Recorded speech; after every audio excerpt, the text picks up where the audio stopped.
At exactly midnight, billionaire property heiress Elena Hartwell stood barefoot on the rain-soaked pavement, while her husband, Adrian Cole, locked the gates of the mansion she had secretly paid for. But neither Adrian nor his powerful family knew that the ordinary, penniless wife they had just thrown out owned a $10 billion global property empire.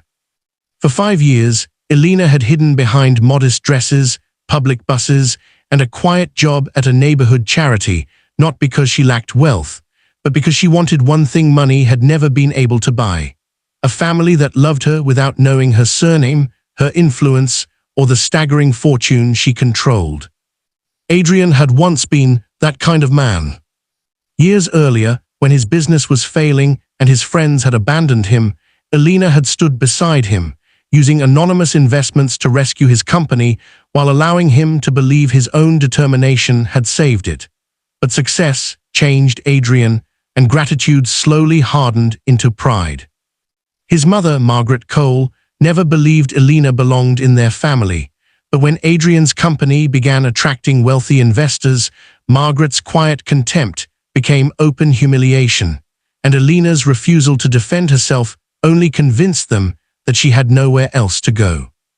What they did not know was that Elena remembered every insult, every sacrifice, and every promise, especially the promise she had made beside her dying father's hospital bed, never to reveal the Hartwell empire until she found someone who would choose her when she appeared to have nothing. That night, Adrian was supposed to prove he was that person.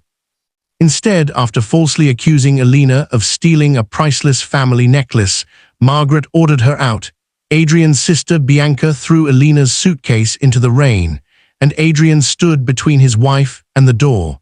But rather than protect her, he handed her divorce papers. "You came into this family with nothing," Margaret said as the grandfather clock struck 12, "and you will leave with nothing." Elena looked at Adrian, waiting for the man she had once loved to stop her, but he avoided her eyes, unaware that the mansion behind him, the company beneath him, and half the luxury properties his family bragged about were controlled by the woman they were casting into the storm. Then Elena removed her wedding ring, placed it on the wet stone, and made a single phone call. Within minutes, black luxury vehicles surrounded the estate. A silver-haired attorney stepped into the rain, carrying documents stamped with the Hartwell crest, and Adrian's phone began flashing with emergency messages: investors withdrawing, bank accounts frozen, board members demanding answers. But Elena had not come to destroy them. She had come to uncover who had planted the necklace, why someone inside the Cole family had discovered fragments of her secret identity, and what her husband had promised another woman in exchange for the fortune he believed Elena could never possess. So why had Elena concealed a $10 billion property empire from the man she married, who had framed her and forced her out at midnight? And when Adrian finally discovered that the wife he rejected owned everything his family was desperate to keep, would he beg for forgiveness, or expose a betrayal far more dangerous than Elena had ever imagined? The iron gates had barely closed when the first vehicle stopped beside Elena. A tall driver stepped into the downpour holding an umbrella, but Elena did not move toward him. Her gaze remained fixed on the mansion's glowing windows. Behind one of them, Margaret's silhouette stood motionless. Bianca was beside her, still wearing the satisfied expression she had worn while emptying Elena's wardrobe into a cheap suitcase. Adrian was nowhere in sight. "Elena," the silver-haired attorney said softly. Marcus Vale had served the Hartwell family for more than 30 years. He had negotiated international acquisitions, protected the estate during recessions, and stood beside Elena at both her parents' funerals. Yet in that moment, he spoke not as an attorney, but as the closest thing she had left to a father. "You don't have to stand here." "I gave him one last chance," Elena replied. Rain rolled down her face, hiding the tears she refused to wipe away. Marcus looked toward the mansion, and he made his choice. "Yes, then it is time to make yours."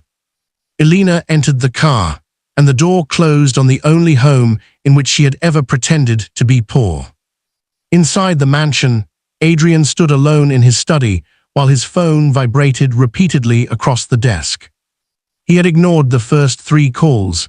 The 4th came from his chief financial officer. The 5th came from the chairman of his board. By the 6th, dread had begun creeping into his chest. He finally answered. "Daniel, it's after midnight."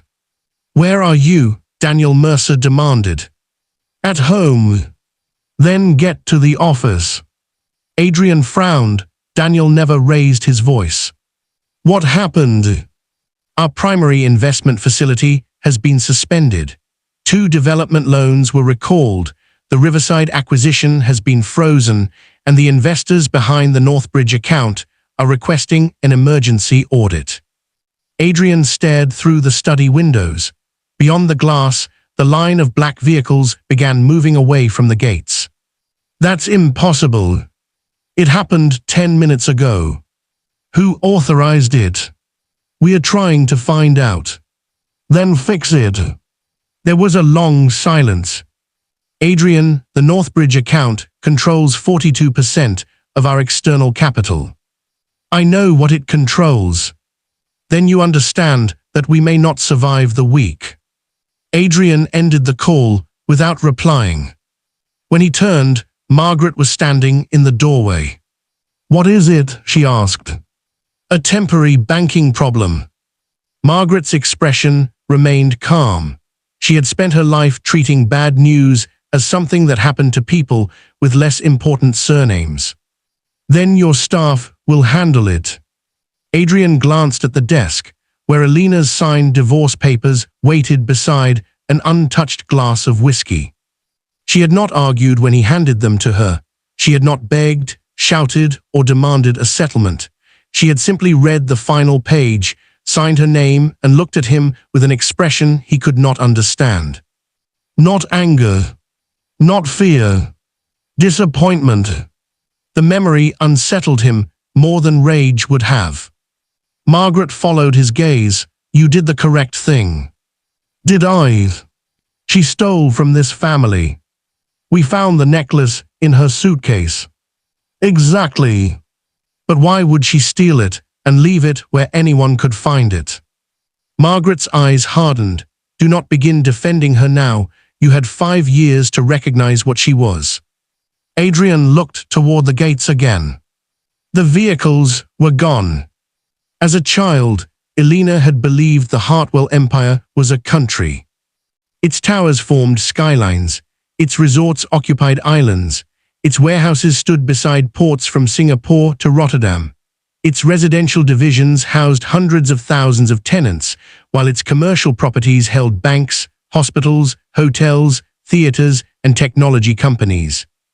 Her grandfather had built the first Hartwell property with borrowed money and salvaged bricks.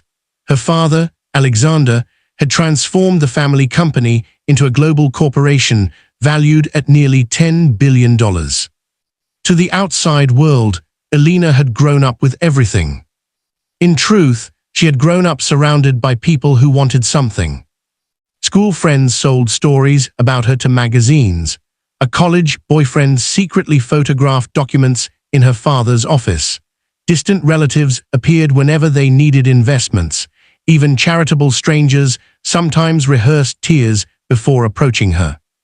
Her mother had died when Elena was 17. Her father's health began failing 7 years later, leaving Elena as the sole heir to an empire large enough to distort every relationship she entered. During Alexander Hartwell's final weeks, he made her promise not to allow wealth to become a prison.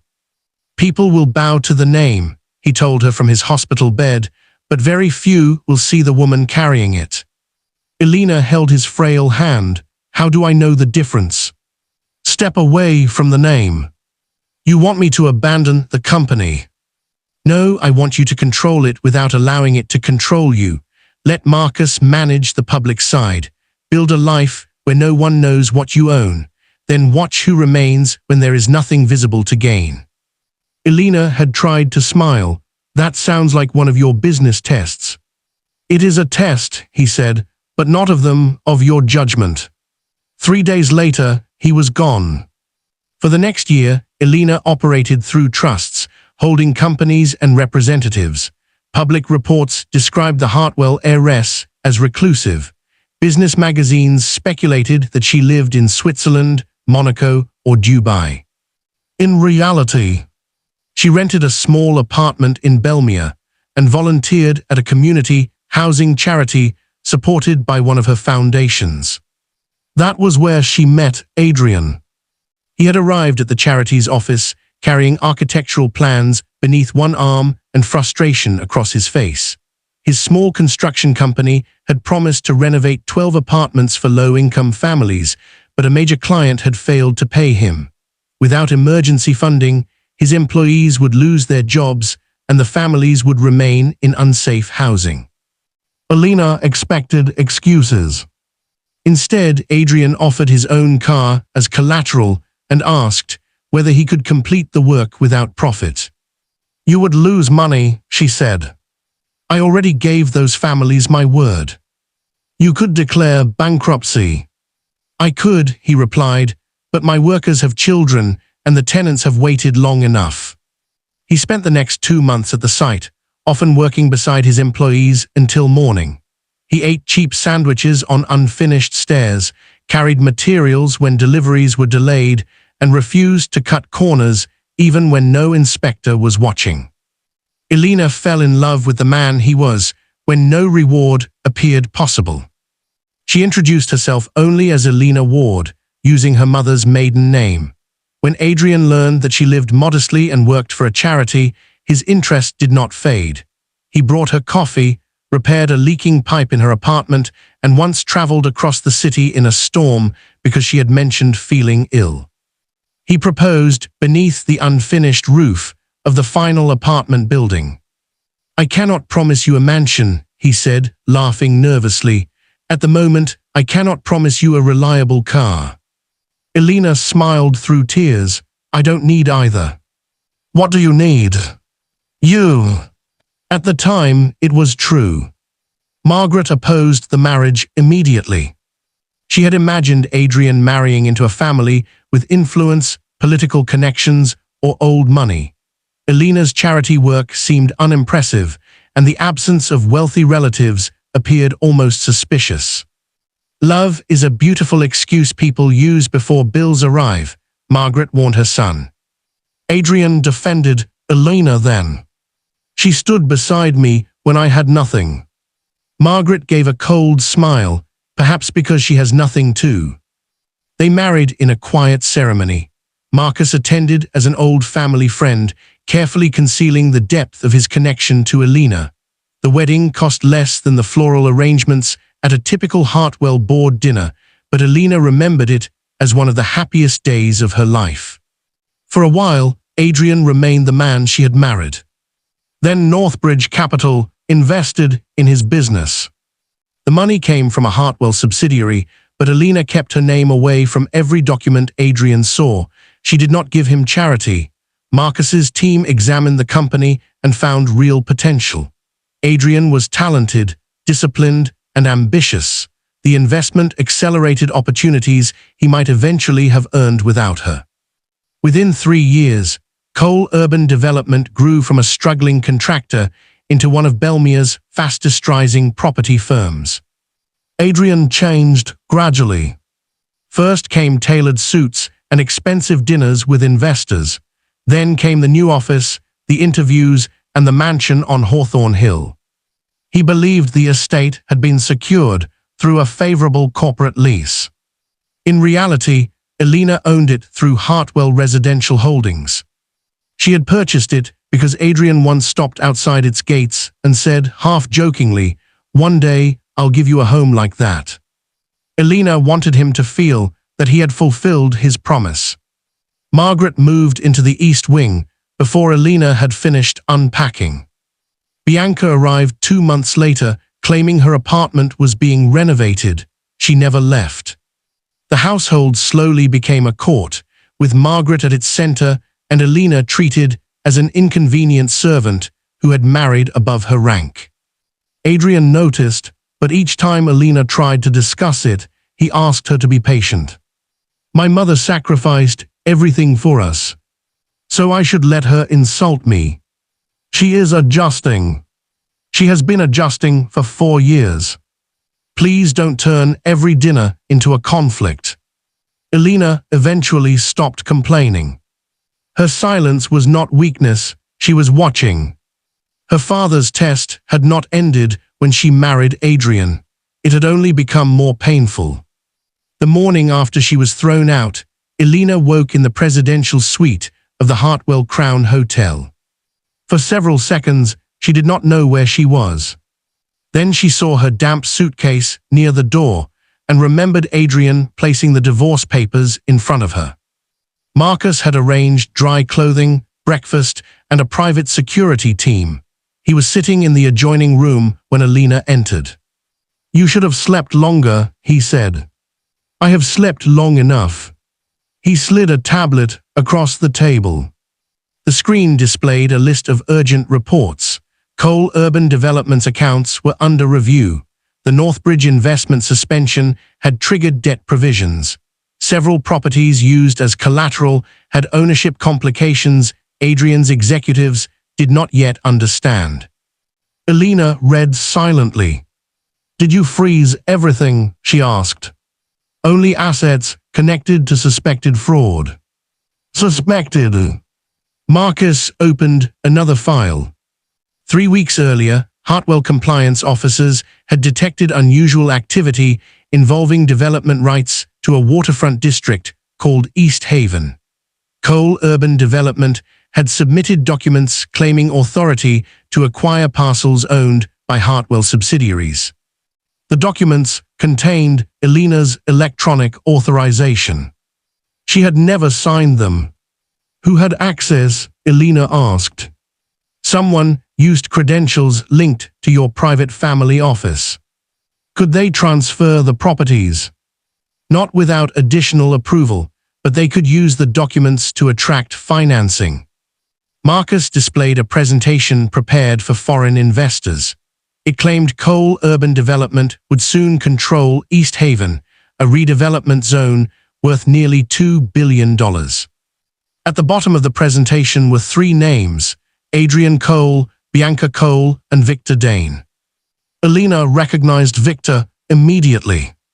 He was Margaret's nephew, a charming financial consultant who attended family dinners and asked too many casual questions about Elena's charity work. Adrian had hired him 6 months earlier, despite Elena's concerns. "I warned Adrian about Victor," she said. "He did not listen."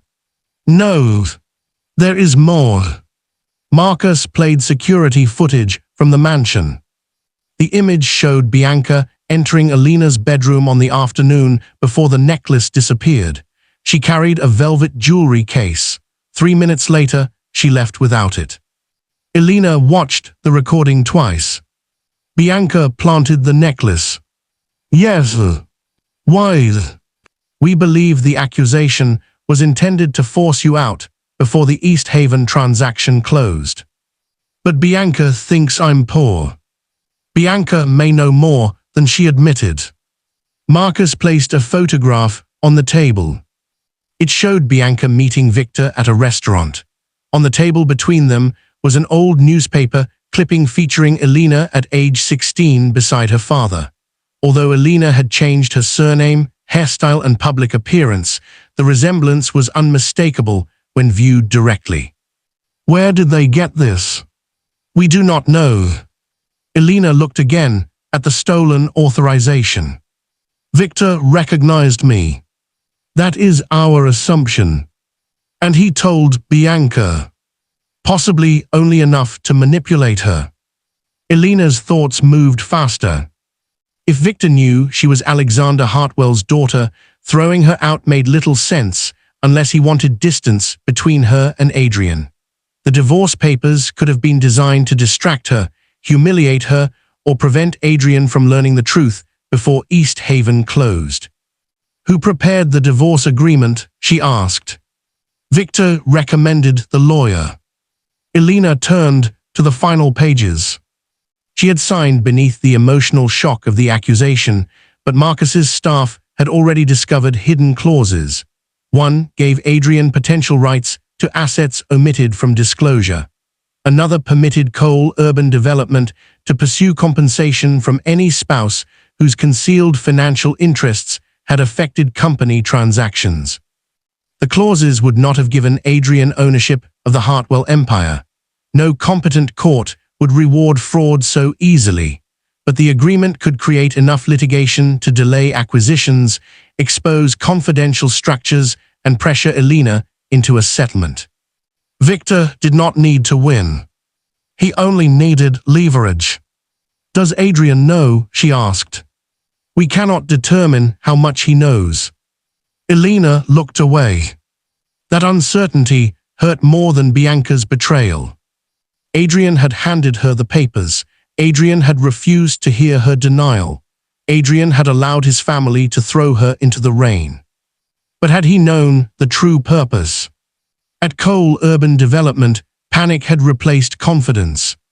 Executives filled the conference room before sunrise. Banks demanded explanations. Contractors paused work. News of the financial freeze had not yet reached the press, but rumors were spreading. Adrian entered wearing the same clothes from the night before. Daniel Mercer rose from his seat. "We have a serious problem." "I gathered that. The East Haven financing has been suspended." Adrian glanced toward Victor, who sat calmly near the windows. "Why?" "The lender says our ownership documents are being challenged by Hartwell Global Properties." Adrian frowned. "Hartwell?" Victor leaned forward. "It is probably a routine dispute between subsidiaries." "Routine disputes do not freeze an entire company." "The Hartwell organization is enormous. Their departments contradict one another all the time." Daniel shook his head. "Not like this." Adrian opened the report. Hartwell Global Properties. The name carried weight in every financial center on Earth. Its representatives rarely appeared publicly, and its ownership remained protected through private trusts. Adrian had spent years trying to secure a direct meeting with its executives. Now the empire seemed determined to crush him. "Contact Northbridge," he said. "We did," Daniel replied. "They will speak only through legal counsel." "Then contact the beneficial owner." "No one knows who that is." Victor's jaw tightened for a fraction of a second. Adrian noticed. "You told me the East Haven rights were secure," Adrian said. "They are." "Then why is Hartwell challenging them?" "Because large companies use pressure to renegotiate." "Or because our documents are invalid." Victor stood. "Be careful." "Are they invalid?" "I obtained the authorizations through legitimate channels." "From whom?" "You approved the transaction." "I approved it because you assured me the signatures were authentic." "They are." The conference room door opened. Margaret entered with Bianca beside her. Adrian stared at them. "Why are you here?" "We heard there was a problem," Margaret said. "This is a board meeting. This is a family company." Daniel exchanged a troubled look with the other executives. Victor quickly gathered his papers. "We should continue this privately." "No," Adrian said. "We continue now." "Bianca, what is your involvement with East Haven?" Her confident expression flickered. "I introduced Victor to one investor. Your name is on the proposal. It was ceremonial. You were listed as Director of Stakeholder Relations." Margaret interrupted. "Do not interrogate your sister as though she were a criminal. Our company could collapse. Then control yourself and solve it." Adrian's phone rang. The caller was Celeste Marlowe. He declined it. Bianca noticed. "You should answer." "Why?" Her father's fund might still rescue the deal. Daniel looked confused. "Marlowe Capital withdrew last night." Adrian turned sharply. "What?" "They said they were reconsidering all exposure." Victor's calm finally disappeared when, 20 minutes ago, Celeste called again. This time, Adrian answered. "Celeste, I am in a meeting." "So am I," she replied, "with my father and 3 attorneys." "What happened?" "Hartwell's office contacted us." Adrian stood still. "What did they say?" "That East Haven was never yours to offer. We have authorization. They say it was forged." Every person at the table turned toward Victor. Celeste continued, her voice trembling. "They are threatening civil and criminal action against everyone involved." "We did not forge anything." "Then prove it. Tell your father not to withdraw." "He already has." "Celeste." "And Adrian, do not call me again until you decide whether the promises you made were business or personal." The line went silent. Margaret stared at her son. "What promises?" Adrian slowly lowered the phone. Bianca answered for him. He told Celeste that once the divorce was complete, they could announce their engagement. The room became painfully quiet. Adrian's face darkened. "That was not your secret to reveal." Margaret looked shocked, but not offended. "You planned to marry Celeste." "It was complicated." "You told me you were divorcing Elena because of the necklace." "I was already considering it." "Because of Celeste Marlowe." "Because our marriage had been failing." Margaret recovered quickly. "Then perhaps marrying Celeste would be sensible. Her family can stabilize the company." Daniel stared at them in disbelief.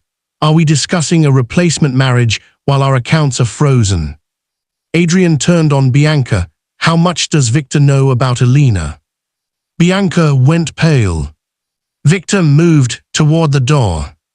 2 security officers entered before he reached it. Behind them walked Marcus Vale. The room fell silent again, but this silence was different. Marcus's reputation preceded him. He had represented sovereign funds, royal estates, and the Hartwell organization itself. Adrian straightened. "Mr. Vale." "Mr. Cole. Why are you here?" "To provide formal notice that Hartwell Global Properties will hold an emergency meeting concerning Cole Urban Development's financing, tenancy arrangements, and attempted use of fraudulent documents." Victor lifted his chin. "Your accusations are unsupported." Marcus glanced at the security officers. "Then you will have no difficulty answering investigators. This is a private office. It occupies a Hartwell-owned building." Adrian stared at him. "This building belongs to Northbridge Commercial." "Northbridge Commercial is a Hartwell subsidiary." The words landed like stones. Marcus placed a folder on the table. "The meeting will take place tomorrow at 10 in the morning. Attendance is mandatory for anyone seeking to dispute the suspension." "Who will represent Hartwell?" Adrian asked. "The owner." Everyone looked at him. "The owner of East Haven?" Daniel asked. Marcus's expression revealed nothing. "The owner of the controlling Hartwell Trust." Victor abruptly pushed past the security officers and ran. He reached the corridor before 2 investigators stopped him near the elevators. Bianca began crying. Margaret gripped the back of a chair. Adrian remained motionless, thinking of the black vehicles outside the mansion and the crest stamped across the folder Marcus had carried in the rain. He remembered Elena calling someone after signing the divorce papers. He remembered the way Marcus had said her name. Not Mrs. Cole. Elena. By noon, the financial world had begun reporting that Cole Urban Development faced an emergency audit. Adrian returned to Hawthorne Hill and found workers waiting at the gates. They wore uniforms bearing the Hartwell residential insignia. A supervisor handed him a notice. "What is this?" "Termination," of the corporate occupancy agreement. You are evicting us. The property lease was connected to Northbridge financing. The controlling owner has withdrawn permission for the Cole family to occupy the estate. Margaret stepped forward. This is our home. According to the records, it has never belonged to you. We have lived here for 3 years. That does not establish ownership. Margaret looked at Adrian. Tell him. Adrian read the final line. Authorized by the beneficial owner, Elena Alexandra Hartwell. The page blurred. He read it again. Elena Alexandra Hartwell. His wife's middle name was Alexandra. Her father, she had once told him, was named Alexander. Adrian thought of all the moments he had dismissed as unimportant. Elena speaking fluent French to a hotel manager before pretending she had learned it at school. Elena identifying a rare painting in an investor's office. Elena receiving handwritten holiday cards from executives who claimed to know her through charity work. Elena remaining strangely calm whenever bills, investments, or property values were discussed. He remembered their wedding, where Marcus Vale had sat quietly in the final row. He remembered Elena telling him that Marcus was an old family friend. Most painfully, he remembered the first apartment project. The anonymous fund that had rescued his company had been connected to Northbridge. Connected to Hartwell. Connected to Elena. Margaret snatched the notice from his hand. This is a trick. No, Adrian whispered. What? It was her. Who? Elena. Margaret read the signature. The color left her face. Bianca backed away. Adrian turned to her. You knew. I didn't know everything. You knew her name. Victor found an old photograph. When? 2 months ago. And you said nothing. He told me she might be connected to the Hartwells, but he said she was probably an illegitimate relative or a former employee using stolen credentials. So you planted the necklace. Bianca's mouth opened, but no words came. Margaret looked at her daughter. You did what? It was Victor's idea. You told me you saw Elena take it. I was trying to protect us. By framing my wife. She lied to all of us. Adrian stepped closer. That did not give you the right to destroy her. Bianca's fear turned into anger. You were already leaving her. You had Celeste waiting. Do not pretend you suddenly became loyal. The accusations struck with perfect accuracy. Adrian could not answer. The workers gave the family 4 hours to collect their personal belongings. At 7 that evening, Margaret Cole stood outside Hawthorne Hill, surrounded by suitcases. No photographers had arrived yet, but she kept glancing toward the road as though humiliation itself might be approaching with a camera. 3 years earlier, when Elena had first entered the mansion, Margaret had criticized her for stopping to thank every worker. People will mistake excessive friendliness for weakness, Margaret had said.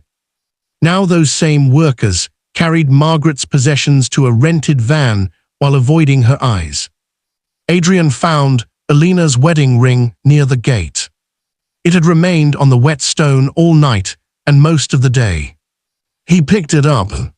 The gold band was scratched, but the small inner engraving remained visible. When there is nothing, choose me. Adrian remembered requesting those words because they represented the beginning of their relationship. He had believed that even without money, status, or success, they would choose each other. At midnight, Elena had possessed more than anyone he knew. But he had believed she had nothing. And he had not chosen her.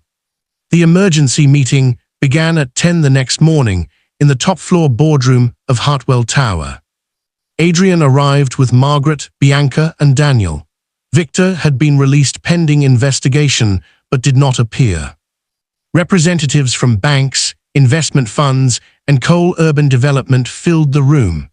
At the far end stood a wall of windows overlooking Belmere. Marcus entered first. Everyone rose. Then Elena walked in. She wore a charcoal suit, her hair pulled back, her expression composed. There were no diamonds around her neck, no bodyguards crowding her shoulders, and no visible attempt to display wealth. She did not need to. Every Hartwell executive in the room stood straighter when she entered. Marcus pulled out the central chair. "Ladies and gentlemen," he said, "Elena Alexandra Hartwell, chair and beneficial owner of Hartwell Global Properties." Margaret's hand trembled. Bianca stared at the floor. Adrian could only look at the woman he had slept beside for 5 years and wonder how he had failed to see her. Elena sat. "Please begin," she said. The meeting was direct and merciless. Auditors presented evidence that Victor had obtained fragments of Elena's private credentials through a compromised charity database. He had used those fragments to manufacture authorizations suggesting that Hartwell subsidiaries had approved Cole Urban Development's East Haven project. Bianca had introduced Victor to financiers and allowed her name to be used in presentations.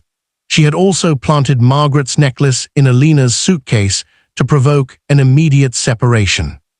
Why was removing Mrs. Cole from the mansion relevant? One banker asked. Marcus answered. Victor believed Elena would contact Hartwell Security once she became aware of the proposed closing. He needed her distracted, isolated, and publicly discredited. Elena looked at Bianca. "Did you know Victor intended to forge documents?" "No," Bianca whispered. "Did you know the necklace accusation was false?" Bianca began crying. "Yes." "Did you enter my room and place it in my suitcase?" "Yes." "Why?" "Victor said you were planning to take Adrian's company. He said you had secretly controlled his investors and that once the East Haven deal closed, you would reveal yourself and remove all of us." Elena's gaze did not change. "And you believed him. You lied about who you were." "I concealed my wealth. I did not steal from you. You made us look like fools." "No," Elena replied quietly, "your choices did that." Margaret closed her eyes. The auditors continued. Victor had also negotiated a hidden agreement with Marlowe Capital. Once East Haven financing was secured, he planned to transfer development rights into a new corporation controlled by himself, Bianca, and selected investors. Adrian would have remained the public face of the project while carrying most of its debt. "Then Victor was using me too," Adrian said.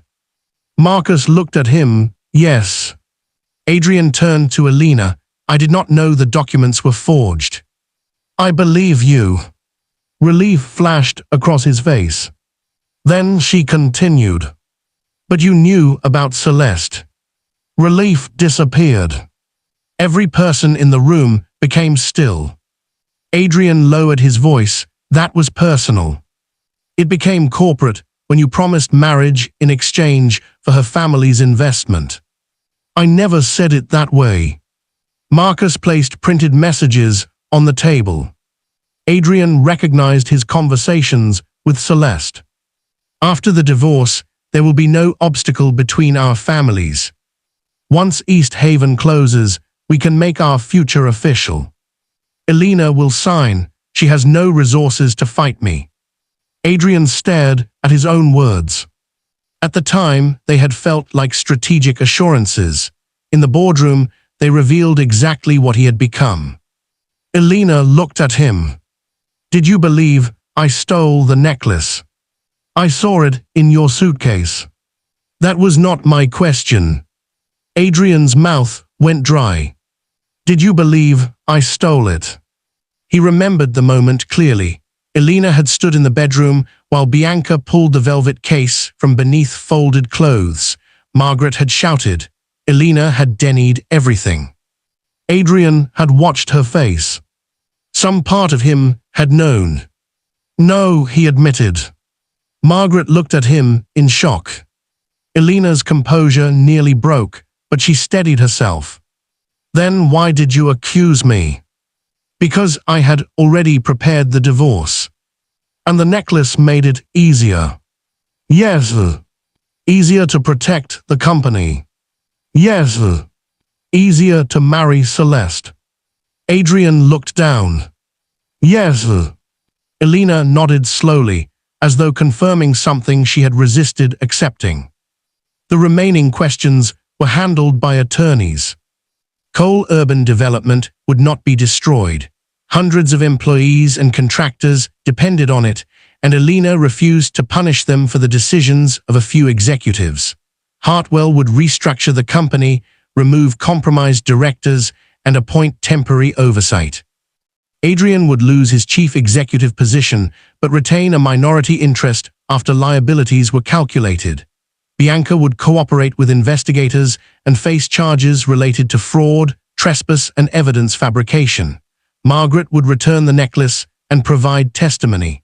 Victor would face a wider investigation involving forged documents, conspiracy, and attempted financial deception. When the meeting ended, people left in silence. Adrian remained seated. "Elena," he said. Marcus paused beside the door. Elena gave him a small nod, allowing him to leave. Adrian placed the wedding ring on the table. "I found this at the gate."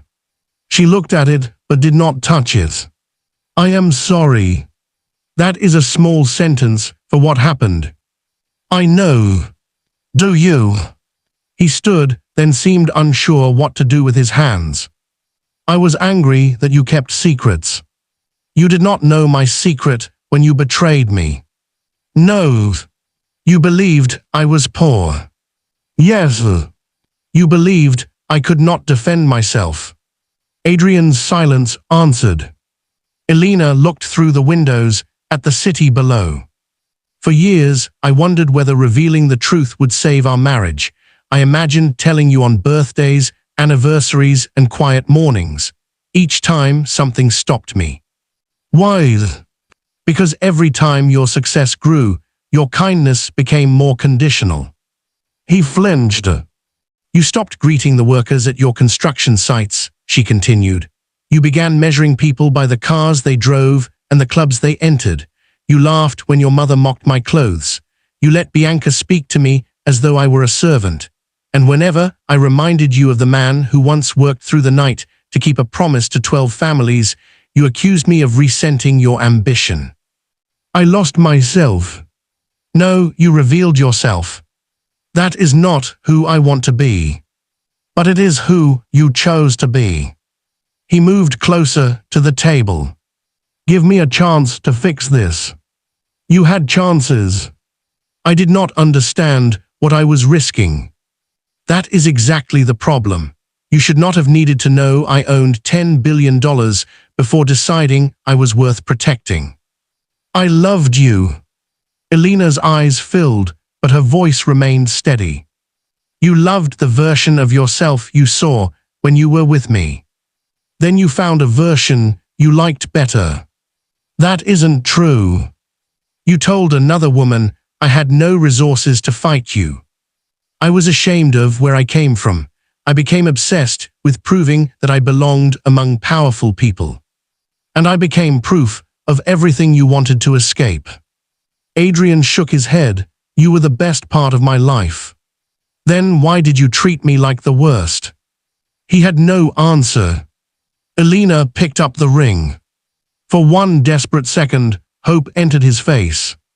She placed it in his palm and closed his fingers around it. "When there was nothing visible to gain, you chose me," she said.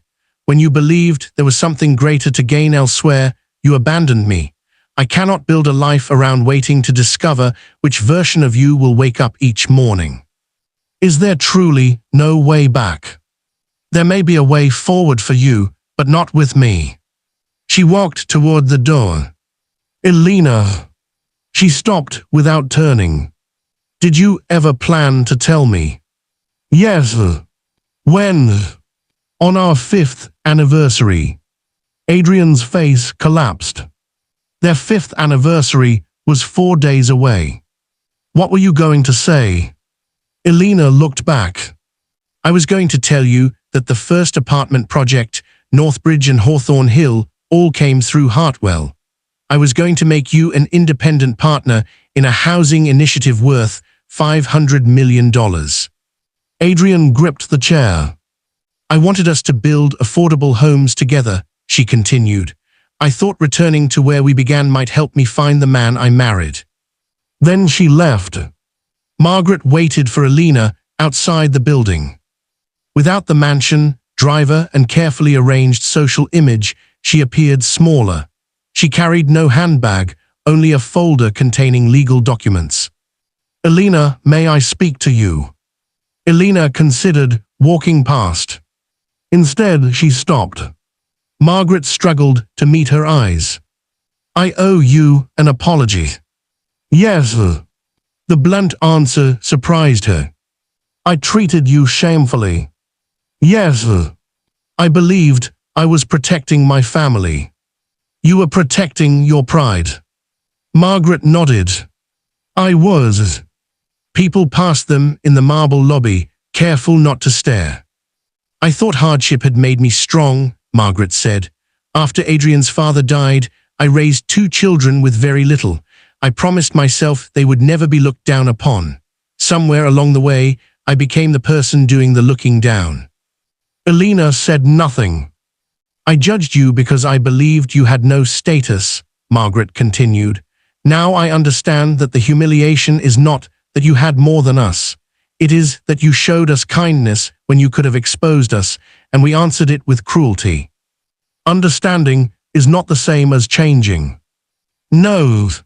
You supported the divorce. I did. You watched Bianca throw my belongings into the rain. Margaret's eyes filled. I did. And you told me I would leave with nothing.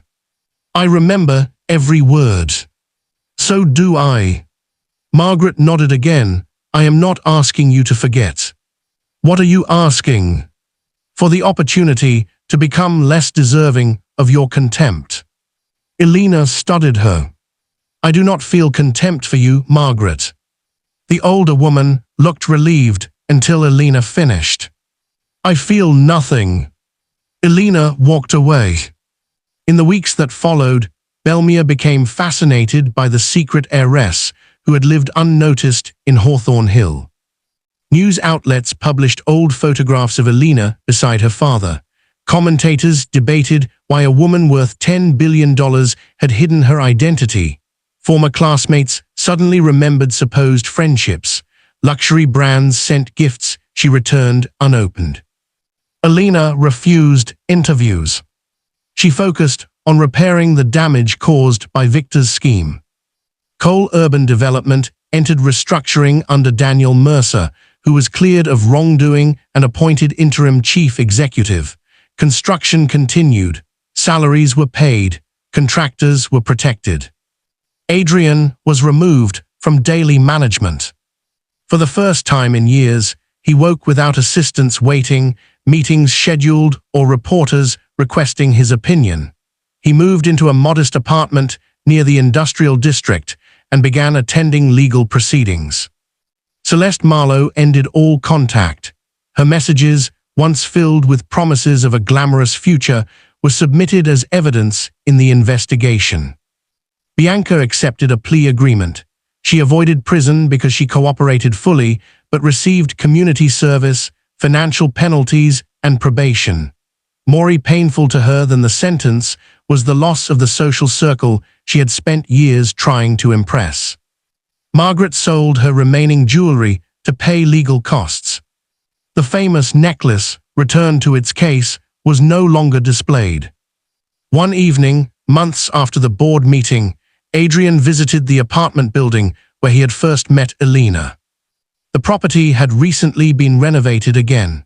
Children played in a small courtyard while residents carried groceries through a bright entrance. A maintenance worker recognized him. Mr. Cole. Adrian nodded. You built this place. My company renovated it.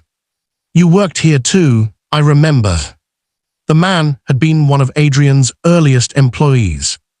What happened to the crew? Adrian asked. Some stayed with the company, some moved on. Do they hate me? The worker shrugged. Most people are busy surviving, they don't have time to hate you. Adrian looked at the stairs where he had proposed to Elena. What would you do if you destroyed the best thing in your life? The worker leaned against the railing. Stop trying to get it back. Adrian looked at him. Become someone who would not destroy it again. The answer followed Adrian home. He could not repair his marriage by appearing at Elena's office, sending flowers, or making public apologies. Those gestures would turn remorse into another performance. Instead, he returned to construction. Not as a chief executive, as a project supervisor. Daniel initially refused to hire him. You betrayed the company as well as Elena, he said. I know. The workers do not trust you. I will earn it. You expect me to believe you suddenly changed. No, I expect you to watch whether I change. Daniel offered him a 6-month contract at a salary lower than what Adrian had once spent on restaurant memberships. Adrian accepted. His first assignment involved converting an abandoned motel into temporary housing. He arrived before the crews and stayed after they left. He listened more than he spoke. When mistakes happened, he corrected them without humiliation. When journalists discovered where he worked, he refused interviews. Months passed. Elena heard about his progress through reports, but never contacted him. She had her own work to complete.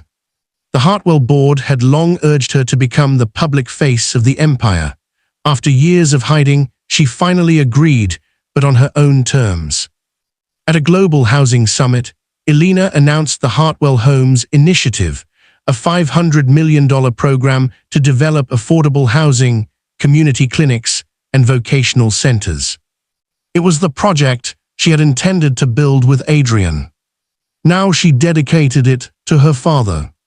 During her speech, she did not mention the divorce. She spoke about buildings as promises. A property empire should not be measured only by towers, resorts, or market value, she said. It should be measured by how many people can close a door at night and know they are safe behind it. The program transformed neglected districts in 6 cities. Elena visited every major site. She met tenants, engineers, cleaners, local officials and children who drew pictures of their future homes. She wore practical shoes, carried her own folders and thanked people by name. Employees who had feared the mysterious Hartwell owner discovered that she remembered details from conversations months earlier. She was still guarded, but she was no longer hiding. A year after the midnight expulsion, Marcus entered Elena's office, carrying a familiar velvet case. She looked up. What is that? Margaret Cole asked me to deliver it. Inside was the necklace. Elena frowned. It belongs to her family. Not anymore. Marcus handed her a letter. Margaret had sold the necklace at auction. An anonymous buyer had purchased it, and the proceeds had been donated to a legal assistance fund for people falsely accused of theft and fraud. The buyer was Margaret herself. She had used the last of an inheritance she received from a distant relative to recover the necklace, then sent it to Elena with a note. This object was used to turn a lie into a weapon. I cannot undo that night, but I no longer want my family to treat symbols as more valuable than people. Please decide what should become of it. Elena closed the case. Has she asked to see me? No. Why not? She said an apology should not become another demand. Elena looked out at the afternoon sky. Send the necklace to the Hartwell Museum archive. With what description? She thought for a moment. Call it the cost of false judgment. Marcus smiled faintly. Several weeks later, Elena attended the opening of a housing complex built on the former East Haven site. Victor's fraudulent plan had delayed the project but not destroyed it. Hartwell had redesigned the development so that half the units would remain affordable for working families. Daniel Mercer stood near the stage. Beside him, wearing a hard hat and speaking with a group of construction workers, was Adrian. Elena had not seen him in nearly a year. He looked older. The effortless confidence that once filled every room had softened into something quieter. When he noticed her, he did not approach. He simply nodded. Elena nodded back. During the ceremony, a sudden electrical failure interrupted the microphones. Staff members rushed around, but Adrian climbed behind the temporary stage and helped the technicians restore power. No cameras followed him. No one applauded. Elena watched anyway. After the event, she found him near the unfinished courtyard. "Hello, Adrian." He turned. "Hello, Elena." For a moment, neither knew what to say. "The complex looks good," she said. "The design team did excellent work. Daniel says you solved several structural problems." He exaggerates. Daniel has never exaggerated praise. A small smile crossed Adrian's face and disappeared. "I heard about the housing initiative," he said. "Your father would have been proud." "I hope so. You were right about me." Elena did not answer. "I kept thinking success had changed me," he continued. "That was the excuse I used because it made me sound like a victim of circumstances. Success only gave me permission to display qualities I had stopped resisting. That is more honest. I am trying." "I know." He looked surprised. "I receive company reports," she explained. "Of course. And Daniel occasionally mentions you." Adrian glanced toward the buildings. "I used to think redemption meant earning you back. And now I think it means doing what is right, even when you never return." Elena studied him. "That sounds like the man I met." "I am not that man." "No. But perhaps I can become someone better than the man who hurt you." A group of children ran through the courtyard, chasing one another around newly planted trees. Adrian stepped aside to let them pass. "I still have the ring," he said. Elena's expression tightened. "I am not telling you because I expect anything. I keep it to remember what I failed to choose. You should not build your entire future around your worst decision." "I won't." "Good." He took a slow breath. "I am sorry, Elena, not because of what you owned, not because I lost the mansion or the company. I am sorry because you trusted me with the part of yourself that had nothing to do with wealth, and I treated it as worthless." For the first time, his apology asked nothing from her. Elena felt the final knot of anger inside her loosen. "I forgive you," she said. Adrian closed his eyes briefly. "But forgiveness is not reconciliation." "I understand. And it does not erase consequences." "I know." "Then carry it as freedom, not hope." He nodded. "Thank you." They walked away in different directions. Bianca's transformation came more slowly. Her community service placement was at a shelter for women facing housing emergencies. At first, she treated the work as punishment. She arrived late, avoided difficult tasks, and complained about being recognized. Then one winter night, a young mother arrived with 2 children and a single suitcase. She had been thrown out of a relative's home after being falsely accused of stealing money. Bianca saw the suitcase. She saw the rain on the woman's coat. And she remembered Elena standing barefoot outside Hawthorne Hill. For the first time, the full cruelty of what she had done became real. Bianca stayed beyond her assigned hours. She found dry clothes for the children, arranged a room, and used her remaining contacts to secure the mother a job interview. Months later, she asked the shelter director for permanent work. The salary was small. The position carried no prestige. She accepted it. Margaret moved into a simple townhouse and began volunteering at the same legal assistance fund that had received the necklace proceeds. She never told clients about Elena. She never used her former status to seek attention. When people asked why she volunteered, she gave the same answer. Because I once believed accusations more readily than character. 2 years after the divorce, Hartwell Homes opened its 100th residential development. The celebration took place in the courtyard of the original apartment building where Elena and Adrian had met. Marcus stood beside Elena as families gathered beneath strings of lights. "You chose this location deliberately," he observed. "Everything began here." "Not everything." Elena smiled. "No, but enough." A bronze plaque near the entrance honored Alexander Hartwell. Beneath his name appeared one of his favorite lessons. "Character is what remains when advantage disappears." Elena touched the engraved words. For years, she had interpreted her father's test as a way to identify people who deserved access to her wealth.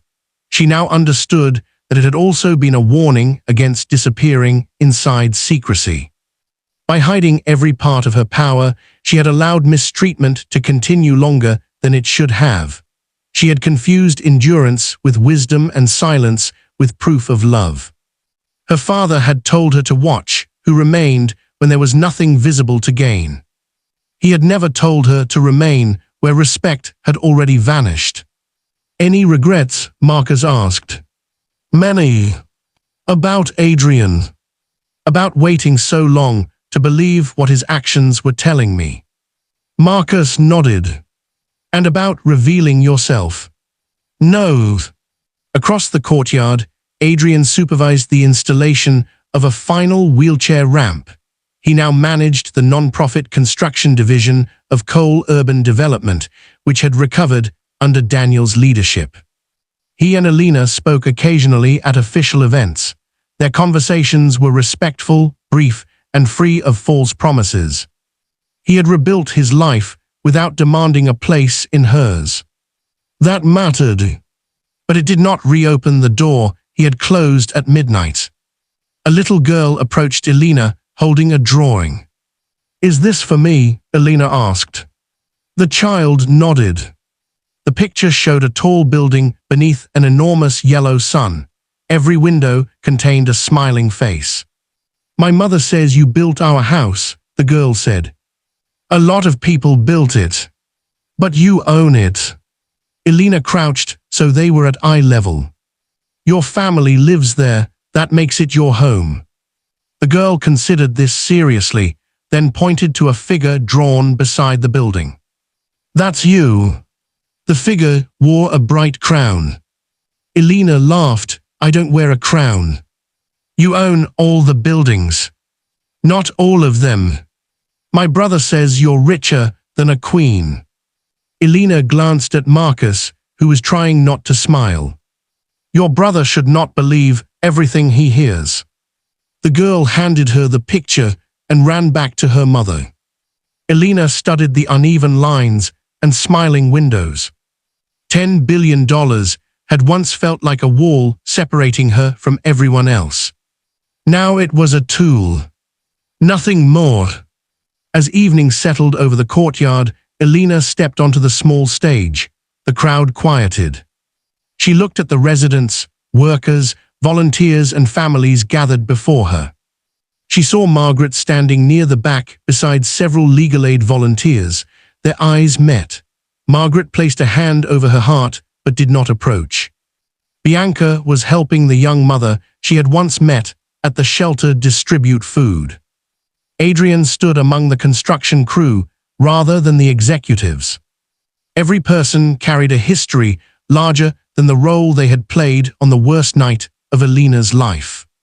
Some had changed. Some had simply been revealed. Elena adjusted the microphone. My father taught me that every building begins long before the first stone is placed, she said. It begins with a decision about what the structure is meant to protect. She paused. A home protects more than possessions. It protects dignity. A family should do the same. A marriage should do the same. Any place that demands your silence while stripping away your dignity may have walls, gates, and chandeliers, but it is not a home. The courtyard remained silent. 1 year ago, I believed losing a marriage meant losing the future I had built in my heart. I know now that sometimes the future is not taken from us. Sometimes it is returned to us in a different form. Marcus watched her with quiet pride. Elena looked at the apartment windows, each glowing with life. We cannot always control who misjudges us. We cannot force people to value us before they know what we possess, but we can refuse to measure ourselves by the blindness of those who failed to see us. Applause rose slowly, then filled the courtyard. After the ceremony, Elena remained until the last family had gone inside. Near the gate, she found Adrian waiting. "I liked your speech," he said. "Thank you. You were talking about more than buildings." "I usually am." He smiled. A black car waited for Elena at the curb. It resembled the vehicle that had carried her away from Hawthorne Hill, but the night was clear now. No rain, no suitcase, no locked gate behind her. Adrian reached into his pocket. For a moment, she feared he would produce the ring. Instead, he held out a small brass key. "What is that?" "The key to the final apartment." She looked at him. "The family moves in tomorrow," he explained. "Daniel asked me to give it to you for the ceremonial handover." Elena accepted it. The key rested lightly in her palm. 2 years earlier, Adrian had closed a gate and watched her leave. Now he was handing her a key to a home built for someone who needed one. It did not erase the past, but it proved the past had not been wasted. "Good night, Adrian," she said. "Good night, Elena." She entered the car. As it pulled away, she did not look back. The following morning, Elena met the new residents at the apartment. They were a family of 4 who had spent nearly a year moving between temporary shelters. The parents cried when Elena placed the key in their hands. Their youngest son raced from room to room, shouting about the size of the windows. Elena stood in the doorway and remembered another midnight, another suitcase, and another set of gates. Margaret had told her she would leave with nothing. In a sense, she had. She left without the marriage she trusted, the family she hoped to earn, or the illusion that patience could transform people who benefited from her silence. But she also left behind the need to hide, the fear of being valued only for her fortune, and the belief that love required endless proof of endurance. What remained was not nothing. It was her name, her judgment, her freedom, and an empire she no longer viewed as a secret to protect, but as a promise to keep. The Cole family had thrown Elena Hartwell out at midnight because they believed she was powerless. By morning, they had learned that she owned the mansion. By the end of the week, they learned that she controlled the money supporting their company. In the months that followed, they discovered the greater truth. Her real power had never been the $10 billion. It was her ability to walk away without becoming cruel. She could have destroyed Adrian's company, but she protected its innocent workers. She could have sent Bianca to prison for as long as the law allowed, but she accepted cooperation and restitution. She could have publicly humiliated Margaret, but she allowed remorse to exist without spectacle. And she could have returned to Adrian once he began changing, but she understood that forgiveness did not require surrendering the future she had reclaimed. Years later, people would continue telling the story of the billionaire wife who was thrown into the rain by a family unaware that she owned their home. Some told it as a tale of revenge. Others described it as a warning against judging people by appearances. But those closest to Elena knew the deeper meaning. The greatest reversal had not occurred when the Hartwell crest appeared at the gates. It had not occurred when Adrian discovered her signature on the mansion deed. It had not even occurred when Elena entered the boardroom and powerful executives rose to greet her. The true reversal happened quietly, in the moment she stopped waiting for the people who had rejected her to decide her value. At midnight, Adrian closed the gates because he believed Elena had nowhere to go. He never understood that the road beyond those gates led to thousands of properties, countless opportunities, and a life larger than the mansion she left behind. Most importantly, it led Elena back to herself. And that was the one inheritance no betrayal could ever take away.